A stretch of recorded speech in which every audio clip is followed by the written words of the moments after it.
Autism is a neurodevelopmental disorder that affects the social communication ability of a child and also affects their behavior in terms of it being repetitive and rigid.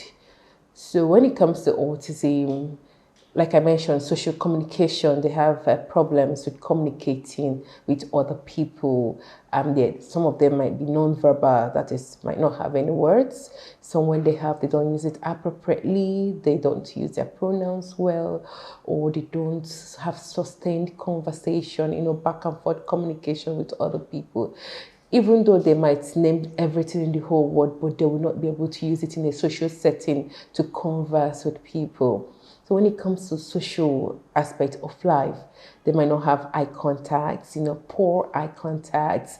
They might not understand the thought process of another person, might not be able to relate, aloof, indifferent, prefer to be on their own world. And when it comes to behaviors, some people might think it's inappropriate because the behaviors are repetitive, the actions like flapping of hands, wriggling of hands, doing something over and over again.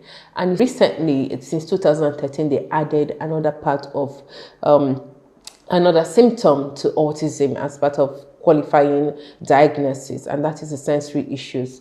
The way we use our senses for the people with autism is quite different. It might be hypo, it might be hyper. So for those that are hyper, for example, you see them covering their ears, the auditory, they hear more than others, they're painful to the ears, some of them smelling, olfactory, they will be smelling things, and some of them even visual, they'll be flickering lights, and it also affects their feeding because of the way the food tastes, the consistency of the food, the color of the food.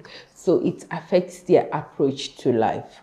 But just let's know that they are still children, adolescents, and adults, first and foremost.